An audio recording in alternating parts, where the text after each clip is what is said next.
স্বরাষ্ট্রমন্ত্রী বলেছে বাংলাদেশ থেকে বিগত 16 বছরে 30 লক্ষ কোটি টাকা বিদেশে পাচার হয়েছে। যারা পাচার করছে সব গণতন্ত্রের উপর বিশ্বাসী ছিল, তাদের ভাষায় তারা গণতন্ত্রেই চলেছে।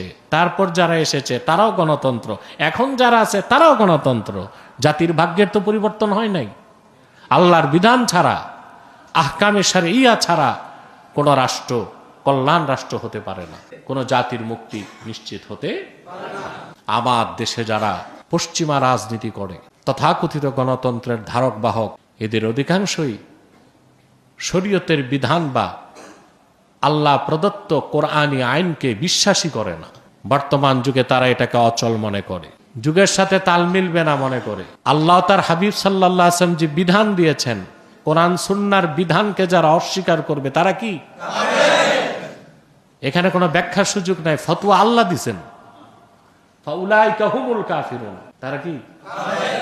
এখানে যে আল্লাহ তার জিকিরের কথা বলেছেন, ইদা যুকিরাল্লাহ, এখানে জিকির অর্থ হচ্ছে আহকামে শারঈয়া। হাফিজ ইবনে কাসির রাহমাতুল্লাহ তাফসীর করেছেন, ইন্নামাল মুমিনুনা আল্লাযীনা ইযা যুকিরাল্লাহু আই ইযা যুকিরা ইনদাহুম আহকামুল্লাহ। এখানে জিকির মানে মৌখিক জিকির না, এখানে জিকির অর্থ হচ্ছে খাঁটি মুমিনদের সামনে যখন আল্লাহর বিধি বিধান উচ্চারিত হয়, তা আল্লাহর বিধানকে অবনত মস্তকে তারা মেনে নেয়। সুবহানাল্লাহ। আমরা দুর্ভাগ্য জাতি যে আমরা মুসলিম পরিচয় দিই, মুসলিম দাবিদার, কিন্তু আল্লাহর বিধানকে আমরা ব্যক্তিগত জীবনে গ্রহণ করতে পেরেছি, সমাজ ও রাষ্ট্রীয় জীবনে গ্রহণ করতে পারি নাই। পেরেছি? বলেন। আমাদের লেনদেন, ফৌজদারি, দেওয়ানি, অর্থনীতি, সমাজনীতি, রাষ্ট্রনীতির মৌলিক স্তরগুলোতে আল্লাহর বিধানকে আমরা পাশ কেটে চলেছি, এটাই বাস্তব। অথচ আল্লাহ সুবহানাহু ওয়া তাআলার প্রদত্ত বিধানকে যারা বিশ্বাস করবে না, আল্লাহ তাদেরকে কাফের বলেছেন। কি বলেছেন? যারা পাশ কেটে যাবে তাদেরকে আল্লাহ জালেম বলেছেন। যারা আমল করবে না তাদেরকে আল্লাহ ফাসিক বলেছেন। ওয়ামান লাম ইয়াহকুম বিমা আনজালাল্লাহু ফাউলাইকা হুমুল ফাসিকুন ওয়ামান লাম ইয়াহকুম বিমা আনজালাল্লাহু ফাউলাইকা হুমুজ জালিমুন ওয়ামান লাম ইয়াহকুম বিমা আনজালাল্লাহু ফাউলাইকা হুমুল কাফিরুন। কে বলেছেন? আল্লাহ। আল্লাহর বিধান মোতাবেক যারা বিচার কার্য পরিচালনা করবে না, আল্লাহ এক জায়গায় বলেছেন তারা ফাসিক, আরেক জায়গায় বলেছেন জালেম, আরেক জায়গায় বলেছেন কাফের। আমার দেশে যারা পশ্চিমা রাজনীতি করে, তথাকথিত গণতন্ত্রের ধারক বাহক, এদের অধিকাংশই শরীয়তের বিধান বা আল্লাহ প্রদত্ত কোরআনী আইনকে বিশ্বাসী করে না। বর্তমান যুগে তারা এটাকে অচল মনে করে। নাউজুবিল্লাহ বলবেন। যুগের সাথে তাল মিলবে না মনে করে। আল্লাহর ভাষায় তারা কি? মুখে জড়তা কেন? ফতোয়া তো আমার না, আল্লাহ দিছেন। আল্লাহ তার হাবিব সাল্লাল্লাহু আলাইহি ওয়াসাল্লাম যে বিধান দিয়েছেন, কোরআন সুন্নাহর বিধানকে যারা অস্বীকার করবে তারা কি? এখানে কোনো ব্যাখ্যার সুযোগ নাই, ফতোয়া আল্লাহ দিছেন। ফাউলাইকা হুমুল কাফিরুন, তারা কাফের।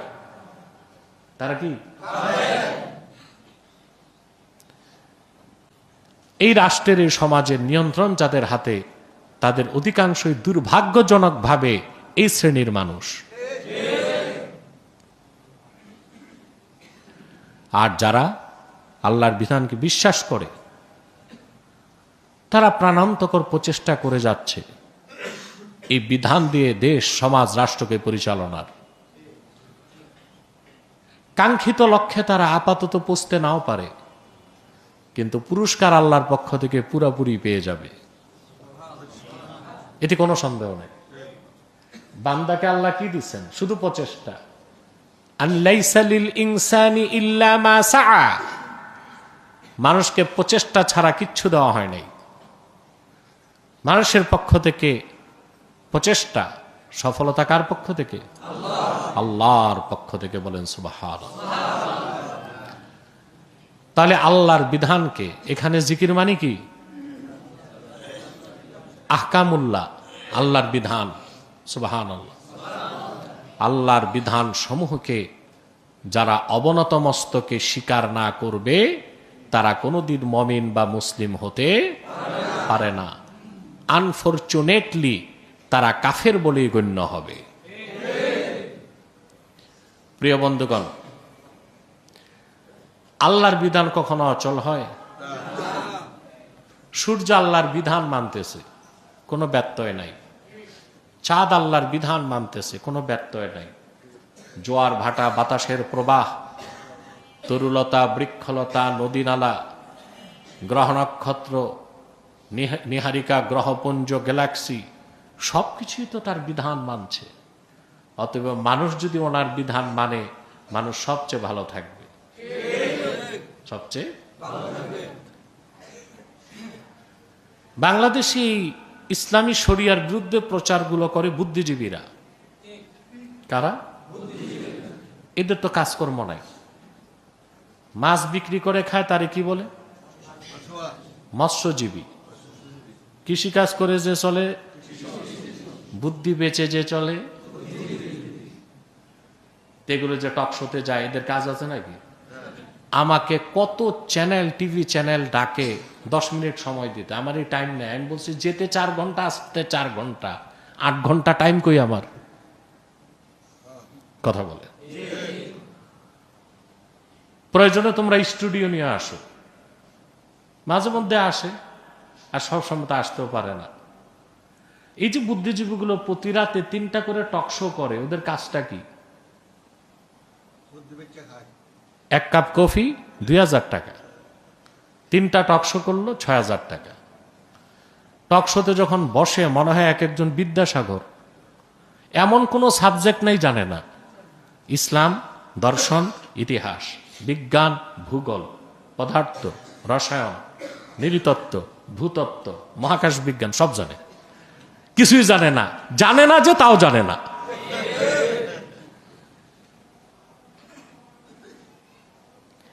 এইসব মূর্খ বুদ্ধিজীবীগুলো ইসলামের ইতিহাস, ইসলামের মৌলিক বিশ্বাস, ইসলামের আইন ও কানুন সম্পর্কে অজ্ঞ।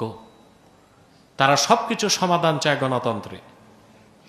অথচ এই গণতন্ত্রই পৃথিবীতে সবচেয়ে বড় অভিশাপ হয়েছে। 1776 সালে আমেরিকা স্বাধীন হলো, ঠিক না? সেখানে গণতন্ত্র প্রতিষ্ঠিত হলো জর্জ ওয়াশিংটনের মাধ্যমে। প্রায় 250 বছর হয়ে যাচ্ছে গণতন্ত্রের ইতিহাস। এই 250 বছরে আমেরিকা 200-র বেশি যুদ্ধ করছে। এ হচ্ছে গণতন্ত্রের উপকারিতা। কথা বুঝলেন না? এটা গণতন্ত্রের 200-র বেশি যুদ্ধ করেছে। এর মধ্যে প্রথম বিশ্বযুদ্ধ গেল, দ্বিতীয় বিশ্বযুদ্ধ গেল, আমেরিকা ভিয়েতনামের যুদ্ধ করলো, আফগানিস্তানের যুদ্ধ করলো, উত্তর কোরিয়ার সাথে যুদ্ধ করলো, সিরিয়াতে যুদ্ধ করলো। এই হচ্ছে গণতন্ত্র। গণতন্ত্র মানেই হচ্ছে মানুষকে ধোঁকাবাজি করে, প্রতারণা করে শাসন করা, আর সমস্ত সম্পদকে লুণ্ঠন করে ধনিক শ্রেণীর হাতে তুলে দেওয়া। গরিব আরো গরিব হয়, ধনী আরো। আমরাই বাংলাদেশে গণতন্ত্রে কি পেয়েছি? অশ্বডিম্ব, কিচ্ছু পাইনি। সবাই গণতন্ত্রের কথা বলে। গতকাল স্বরাষ্ট্রমন্ত্রী বলেছে বাংলাদেশ থেকে বিগত 16 বছরে 30 লক্ষ কোটি টাকা বিদেশে পাচার হয়েছে। কত? 30 লক্ষ কোটি টাকা। 30 লক্ষ কোটি টাকা বিদেশে পাচার হয়েছে। যারা পাচার করছে সব গণতন্ত্রের উপর বিশ্বাসী ছিল। তাদের ভাষায় তারা গণতন্ত্রেই চলেছে। তারপর যারা এসেছে তারাও গণতন্ত্র, এখন যারা আছে তারাও গণতন্ত্র। জাতির ভাগ্যের তো পরিবর্তন হয় নাই। আল্লাহর বিধান ছাড়া, আহকামে শারিয়া ছাড়া কোন রাষ্ট্র কল্যাণ রাষ্ট্র হতে পারে না। কোনো জাতির মুক্তি নিশ্চিত হতে পারে না। আমেরিকার থেকে মানুষ স্বাধীন? কথা বলেন। জনগণ যা চায় তা হয়? যখন জনগণ চাইল গত বছর কমলা হ্যারিসকে, কিন্তু সেখানকার ডিপ স্টেট চাইল ট্রাম্পকে। কারণ এই পাগলাটাকে দিয়া যা করানো যাবে, কমলা হ্যারিসকে দিয়ে তো তা করানো যাবে না। আসলো পাগলাটা, বসলো। তো কোথায় জনগণের ভোট? কোথায়? গণতন্ত্রটি একটা ভাওতাবাজি, পুরো ভাওতাবাজি। ব্রিটেনে গণতন্ত্র দেখেন, পিছন থেকে তার কলকাঠি নাড়ে রাজ পরিবার। সেখানেও রাজতন্ত্র আইওয়াশ করতেছে যে গণতন্ত্র আছে। পৃথিবীর কোথায় গণতন্ত্র আছে? রাশিয়াতে পুতিন যে একবার বসছে, আর নামার নাম নাই। নির্বাচন হয় প্রতি 7 বছর পর পর। এরদোগান বসেছে তুরস্কে, কত বছর, যুগ পার হয়ে যাচ্ছে। সবাই গণতন্ত্রের কথা বলে।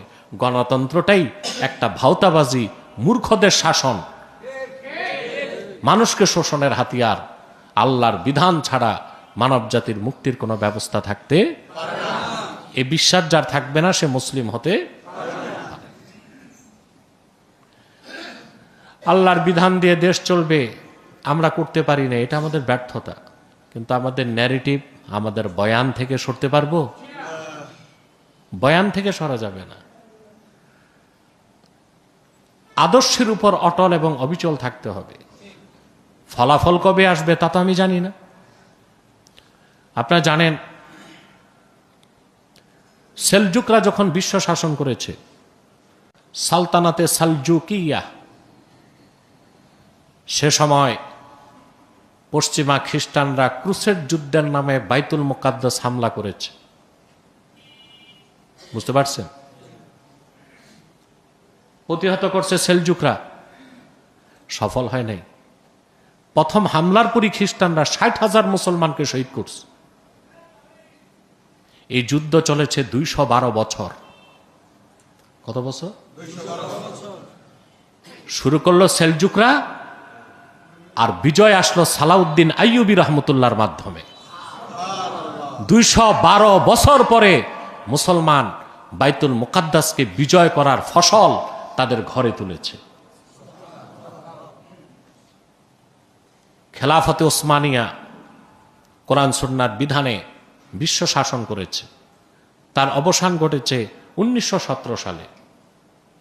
চূড়ান্ত রূপ লাভ করলো 1922 সালে।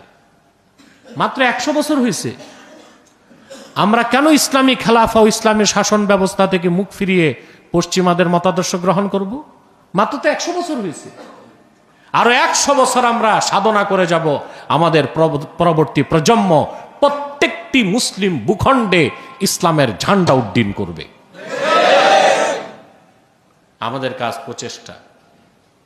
প্রতিকূল পরিবেশে বয়ানকে পরিবর্তন করা, প্রতিকূল আবহাওয়ায় বাতাসের দিকে পাল ধরা কাপুরুষের কাজ।